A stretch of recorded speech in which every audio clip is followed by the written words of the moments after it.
Welcome to another episode of Chat Sports Talk. My name's Chad. Take a dive into sports. Welcome to Week 8 of the college football season. It's been pretty exciting. We're seeing Alabama stumble already. Who's the next top team to fall? There's a couple key matchups coming up that could help provide that. But before I dive into all that nonsense, if you could go ahead and smash that thumbs up for me, especially like content provider. Really please, you two guys really help promote the channel out. You also subscribe, let you guys review my work. I love you for doing that. Now, me subscribe, it costs you a dime, helps me provide more time value for you. Now, I kind of go over last week when I'm going 8-4 overall, which was pretty significant. I did call for that Tennessee win against Alabama, so I was quite happy about that one. A couple other games I did call that did not go my way. I didn't call the USC loss. I called it before, but they didn't lose in last week to Utah, so. Yeah, there's definitely some interesting matchups coming up. Still some undefeated schools out there. So let's go ahead and dive into this week. Colorado Springs with Air Force Academy play host to Boise State. Now this one's kind of a key matchup in that Mountain West Conference. Right now, Air Force is 2-2 in conference play. Boise State's undefeated in conference play.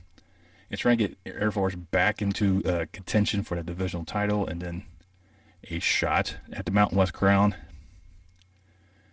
But Boise State and Utah State both ahead of them, and they're already down to Utah State, so they need this win against Boise State to kind of balance out the sheets a little bit.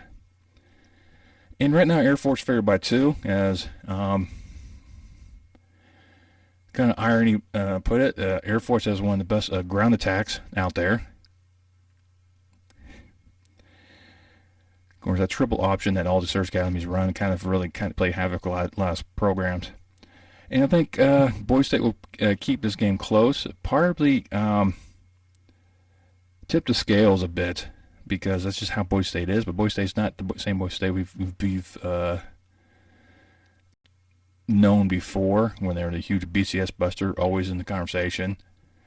But Air Force favored by 2 right now, and I think it will be that close. There's not going to be a runaway by either program.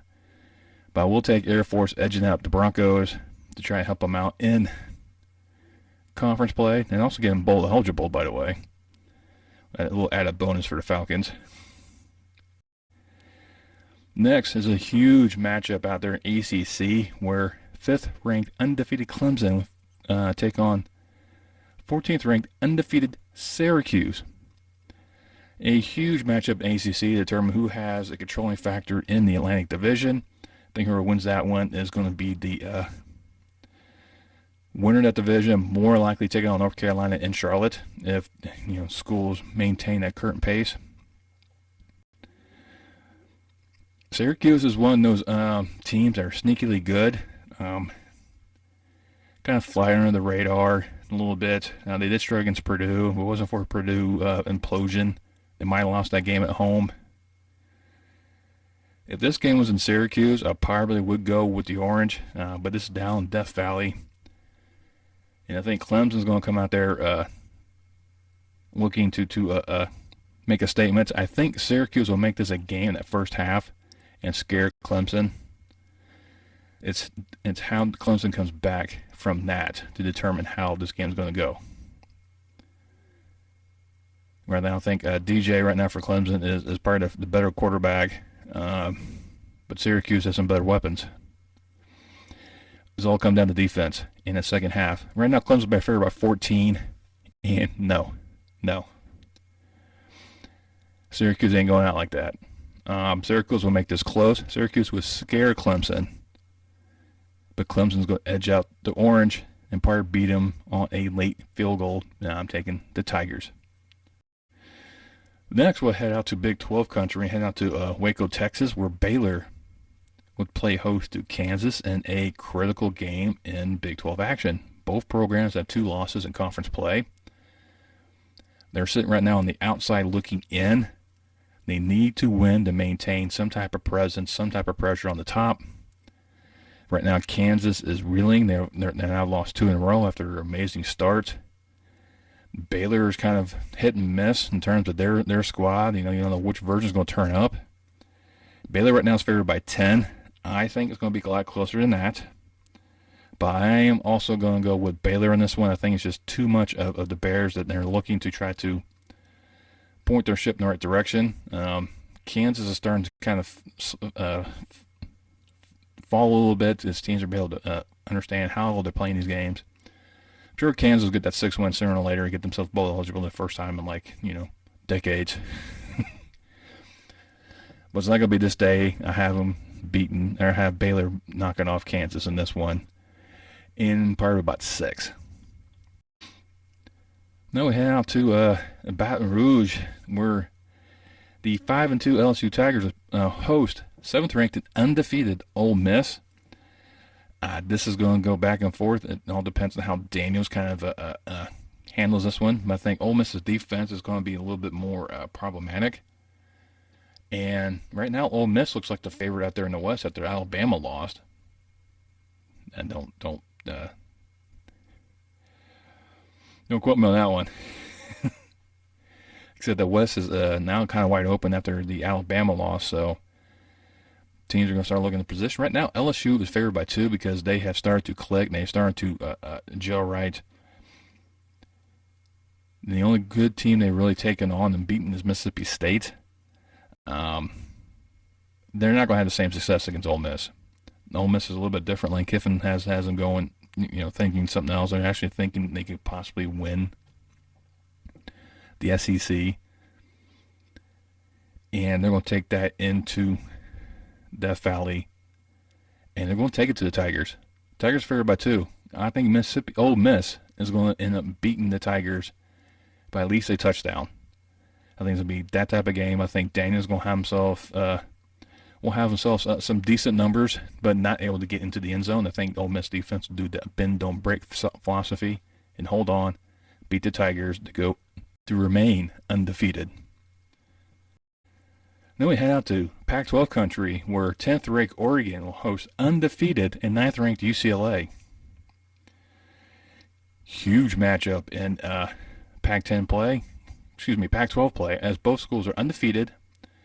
Remember, Pac-12 has no divisions. They take the top 2 schools, and whoever wins this one has the driver's seat for their showdown in Vegas. Oregon has rebounded nicely after getting demolished by Georgia opening week. They've rattled off 5 in a row. They played some definitely some tough opponents. Maintained, came back. UCLA was able to handle Utah pretty well, so we see how they handled the Ducks. But going up there into Eugene, it's a different animal, and I'll take the Ducks. Right now, the Ducks are favored by 6.5. It's going to be closer than that. It's going to be like a 2-point victory, but definitely I'll go with the Ducks. We'll have to Stillwater. Another Big 12 showdown, this time between 20th-ranked Texas taking on 5-1 11th-ranked Oklahoma State in the Battle of the Mullets. Yeah. Ewers for Texas and Gundy for Oklahoma State. Which mullet's going to come on top? Who would have thought the mullet would be such a huge factor in this game? But Texas is riding high. I mean, they took Alabama to the brink. And it just, fell short. Texas Tech surprised them. A rare fumble by Robinson. Oklahoma State is just playing phenomenal right now. They had a huge win against TCU last week. So I think Oklahoma State right now is the number 1 team in the conference right now. Both these programs only have 1 loss in conference play. The winner of this one will have the driver's seat. It's a recurring theme this week. Who has the driver's seat?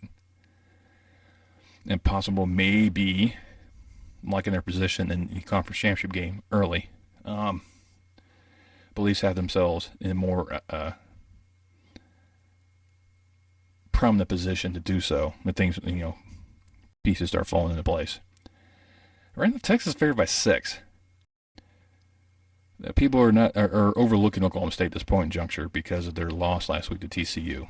TCU just put a smackdown on them. There's no question about that one. And I think Oklahoma State's going to look at that game and go, okay, what can we do to improve ourselves? What can we do to make sure we ensure that Texas does not do what TCU did to us? That maybe TCU exposed weaknesses in the Oklahoma State defense, that Texas could exploit. But I'm going to go on the side that Oklahoma State figures it out, shuts down Texas, kind of end their possible run at a Big 12 title, and have Oklahoma State coming out on top, barely beating Texas. Then we had to New Orleans, where 25th ranked Tulane will play host to Memphis. Right now, Tulane's 6-1, 3-0 conference play. Memphis is just a struggling program right now. They just can't get anything going in either direction. Tulane does have that nice win against K-State earlier in the year, so it gives them a little marquee win against a very highly touted team in Kansas State. Are they the darlings of the American this year? Because you got Cincinnati, UCF, and now Tulane. All of them are in contention for that one of those two top spots in the conference for their championship game. And right now, Tulane's favored by 7. I think it's going to be like that one. I think it's going to be a shootout between these two. It's just how the American Conference seems to be right now. But I will go with the Green Wave. Next, we have to Lynchburg, Virginia, where Liberty will play host to BYU. BYU's coming in with questions. Is Hall 100%? Can they bounce back from their disappointment against Arkansas? Is Liberty a legit team? Could they knock off a highly volatile team in BYU? BYU has shown in the past coming out east to take on some of these smaller schools did not do so well, and this is going to be part of one of those cases. Right now, BYU is favored by 7. I'm going to take Liberty in this one, beating the Cougars. Make themselves 7-1. Maybe they get start sniffing that top 25 here eventually. And one that definitely is going to be following the radar of a lot of people, unless you're in the Big Ten country, and that's Purdue heading up to Madison, take on Wisconsin. Now, the only reason I bring this up is the nature of Big Ten play, and I think Wisconsin is going to make this one interesting for Purdue. Now, Purdue is looking at this one to maintain their position with Illinois on top of that Western Division for a shot in Indianapolis at the big, to lose to Ohio State or Michigan, whoever wins that game. So, with that being said, I'm going with Purdue. Purdue has proven that they can handle these type of pressure games. Look like they've overcome. I keep mentioning this over and over again, but their implosion in Syracuse. Eventually, I think that the Boilermakers going to run out of steam, and they're going to actually lose one and kind of take them out of contention. But I think it's not going to be this week. Wisconsin has too many question marks. They're just going the wrong direction. But I think Wisconsin will definitely make this one a game. It's just how these schools play each other. But we'll take Purdue in about a 3-point victory. Now we head out to Tuscaloosa, where Alabama is looking to rebound after getting edged out in Tennessee in Knoxville. Probably host to Mississippi State. I think Rogers is probably a little bit better quarterback than Bryce Young. Right now, Alabama's favored by 21. It's not going to be like that. If you notice anything with Alabama, they are not a dominant team this year. They're just missing that little spark to really drive home a win. So Mississippi State is definitely going to make this one closer than 21, but it's definitely going to be tied all night long. And it's going to be at least a 10-point victory by Alabama over Mississippi State. Then we head up to Happy Valley, where Penn State will play host to Minnesota in a rivalry game in the Big Ten. Minnesota needs this victory as well to maintain pace in the Big Ten West. Penn State needs to bounce back from getting demolished by Michigan running. You're going at Penn State to reassert themselves in the Big Ten picture and look at, okay, if we can win here on out, we at least have a shot, possibly. Hopefully some things go wrong for either Michigan or Ohio State. highly doubt it. But, it gives them an opportunity possibly to get in there. And just, Minnesota doesn't seem to be really, Ibrahim is the focal point for the Minnesota running attack. He's not. I mean, he's averaging over 100 yards a game, about 2 touchdowns a game, a little over 2 touchdowns a game. So he's a huge factor. If Penn State can clean up their run defense, they should have no issues. However, I don't think that's going to happen. I think Minnesota will be able to run, but can they maintain that? No. Right now, Penn State's favored by 4.5. I think it's going to be at least a 3-point victory, but I am going with the Nittany Lions to win at home. And the last game I'm going to go over with in my 12-game picks here is TCU will play host to Kansas State. Another clash in the Big 12. Now, this is between who's going to be in the front, who's going to be driving the bus. And they're both undefeated in conference play. And this one's going to be huge. Both these offenses are very potent. There's plenty of weapons to really try to corner and contain. And good luck. This is going to be an offensive show, which should be very fun to watch there on Saturday night. That's what you have no life, unless your life revolves around college football. I am halfway tempted to go with TCU on this one. TCU is favored by 3.5 because they did beat Oklahoma State, which I didn't think they would. They knocked off Kansas, so I don't think I picked them to beat Kansas either. So they have definitely surpassed any expectations I had with them so far. And I keep going against them, and every time I go against them, they win. I mean, that just seems to be the thing. I mean, I picked them to lose the Iron Skeleton to SMU, and they beat them up. Picked them to lose to Kansas, they beat them. Picked them to lose to Oklahoma State, they beat them. I'm picking Kansas State. Sooner or later, I'm going to be right about this, dang it. Kansas State at Martinez is just an X factor right there, and it's one of those things. Can TCU defense stop them on both fronts? Can they stop the run and the passing attack? That's what they have to do with the Martinez. Now, can K-State's defense handle the two-headed monster of Vaughn and Duggan?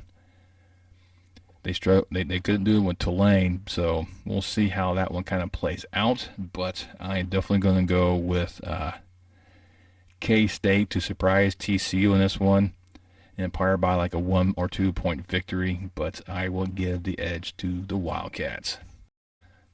There you go. There's my 12 games. We'll see if I can kind of get that 8-win mark again, see what happens. I mean, it's like I said, some interesting games that actually taking place this weekend, especially against ranked opponents, and for control of the conference to see who is going to lead the bus, who's going to drive the bus heading into conference championships, which we're still a ways away. I mean, you're only about halfway point in the season.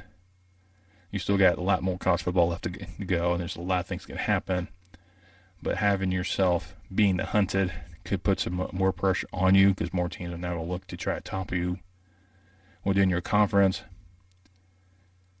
That's what makes college football so much fun to watch. But hey, just let me know down below what you think. Which game are you looking forward to watching? Which game did I mention? If you're also looking at, well, I'm looking at Notre Dame to kind of rebound against UNLV myself.